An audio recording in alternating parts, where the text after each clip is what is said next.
Hey, welcome to Leadership Pathway. My name is Dave Miller. I'm one of the co-founders.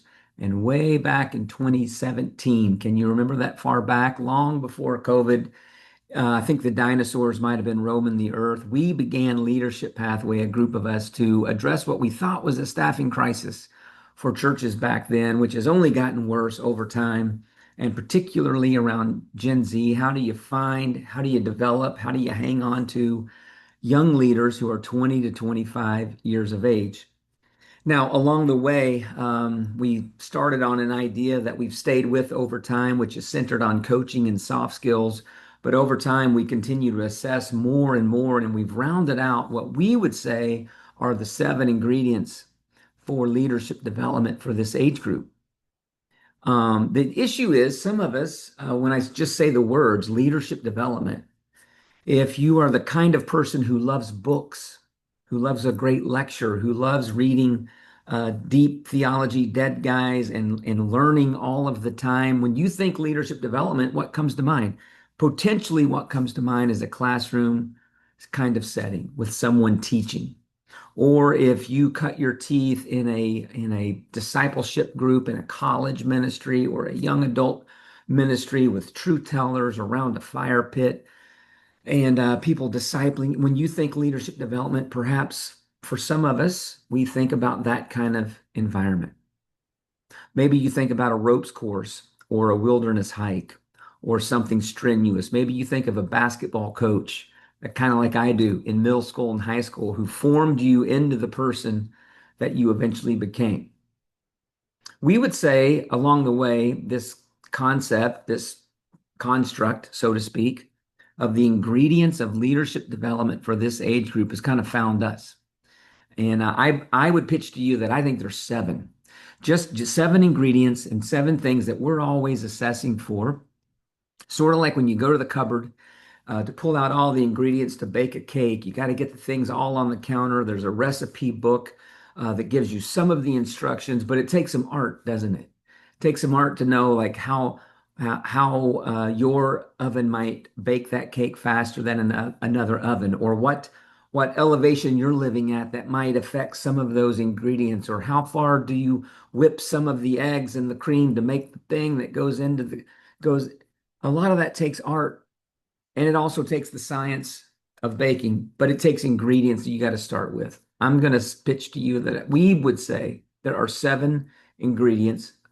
All of these things go into leadership development. None of them stand alone, but we need them all. And we need some people who are trained and who've done it and who can be in tune with the Holy Spirit and can work on their own art of how to coach and how to lead these things and make sure that the right balance of the right ingredients are in the mix at the right time. So very quickly, here are what I would say the seven ingredients for leadership development. Number one, it's pretty easy. It's the easiest one to frame up and it's the easiest one to check off the list, and that is education. Might also call it training. We go to the cupboard, we open the cupboard, and there on the shelves is all kinds of options for this ingredient. Some of them have aged, some of them are brand new and very innovative. Some of them we've never tried, but we've heard they're awesome.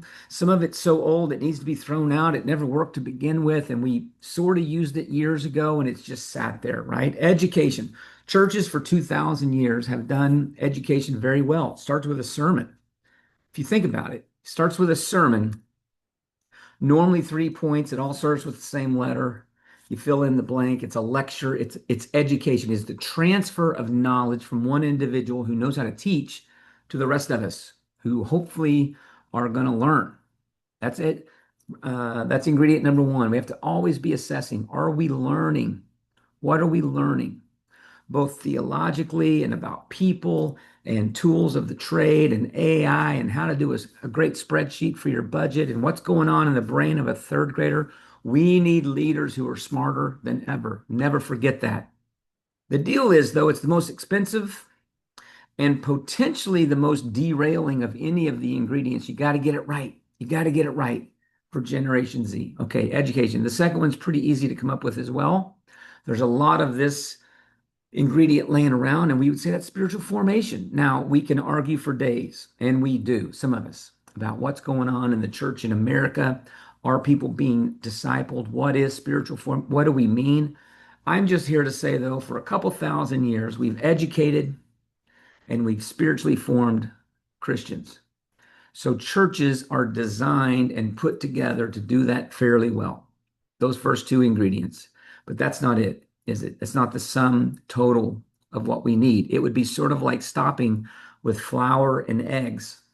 We got a lot of flour in our cupboard. We got some eggs in the fridge. Got a bunch of eggs. They're more expensive than ever, but they're in there. We put them in the bowl. We mix it up. If you bake that, you don't have a chocolate cake, do you? You don't. The third ingredient is the one we've kind of centered our efforts on as much as any because there's not much of this. Some of us have heard of this ingredient. Some of us might have it in short supply in our spice rack or in our cabinet. And that's the ingredient of soft skill training. Things like initiative, work ethic, uh, personal awareness, self-awareness, how you show up in a room. How do you walk in a room and the way you present and you're coachable and you're teachable and you got to have someone speaking into your life to be able to grow in soft skill development. Number 4. This is a big one. This has been an increasing there's so much conversation about this ingredient at Leadership Pathway over the last 18 months. That's the ingredient of ownership. Ownership. It's what the coach, we think about Gen Z being lazy and being the center of the crisis of work, but the supervisors and the coach bring this ingredient to the equation, and you can't give up. You can't give up, and there's a little bit of instructiveness in this ingredient. We don't just lay back. We don't just say, hopefully they'll read the room. No, you got to own this. You got to own this similar to an athletic coach owns their athletic team. I don't think I never played football, but I don't think an offensive line coach just gets the guys together in the huddle and gives them some encouraging words and make sure that their helmets are, and then just says, well, I guess you guys are going to figure it out. I'll be up here in the stands rooting you on. No, no. They say, do it this way. Do it this way. We just finished the Winter Olympics. I'm recording this in February, late February 2026. We just finished the Olympics. Did you see the coaches? Did you see the coaches as the skiers went by, or the ice skaters, or the people that did the crazy curling? Coaches on the sideline screaming at these people and owning it as deep a level as the athlete owns it, right? Now we're not going to scream, we're not going to do these things, but we got to own this stuff. This shows up in for many of us who would consider ourselves the vision people and the direction people and the leaders in churches. We are excited. We're excited about residency, but by the third week, the fourth month, oh, it gets tough. It gets tough to show up again and again and again and own it at the level that this generation requires us to own it with them. Okay, the fifth ingredient. The fifth ingredient is best practices. This one's very, very quickly. It's very obvious. We don't want a missions or an outreach person learning how to do missions or outreach like it's 1957, do we? Most of us think about best practices more in terms of music or technology or AI or communications, but it really is broader than that. How do we disciple people in 2026 and moving forward?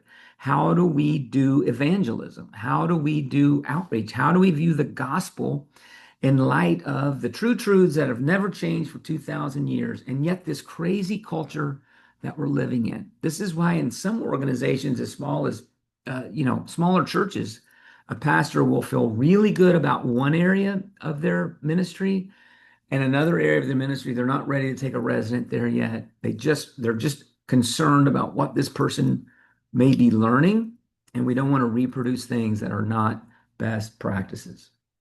Number 6, this one I think is when we were first starting, it was a big deal. It was a big deal to talk about even, but since COVID, it's one of the blessings of COVID that it's brought this to the service and made us all aware that a mental wellness plan, a whole person plan, needs to be in place. Now, we work with churches where the pastor would never talk about these things from the pulpit. Other churches we work with, I was at one just this morning, the pastor openly talking about seasons of depression, seasons of anxiety. He mentioned taking Xanax from the pulpit, talked about his therapist from the pulpit. Now, if that's not you, that's fine. That's fine. And again, we work with places that don't talk like that publicly. But if you've never had a staff leader who needs help, or if you're not sure about what that even means, we need a whole person wellness plan, a mental wellness plan, and that ingredient has to be there. What are you going to do on a particular Tuesday should someone walk in your office and need help? Do you know what to look for months before you get to that moment? Months before professional help is required.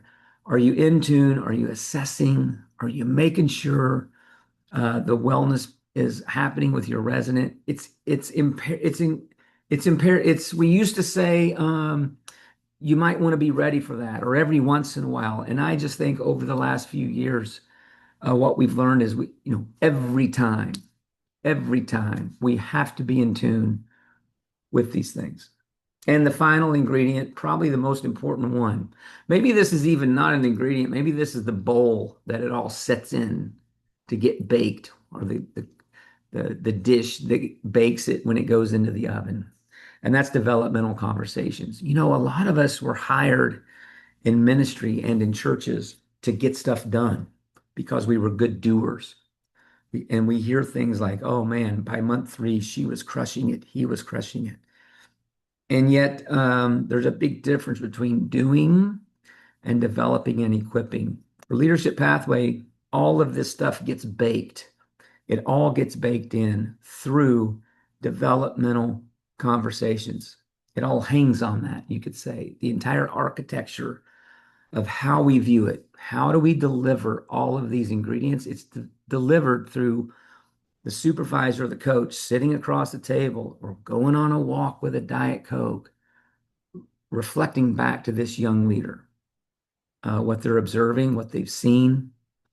It's an art. Sometimes you have to be very careful. You have to be very encouraging. Other times there needs to be a little more hot sauce in the conversation, so to speak, to get them moving and keep them moving along. But developmental conversations is the final ingredient. So education, training, spiritual formation, soft skills, best practices, ownership, a mental wellness plan, developmental conversations.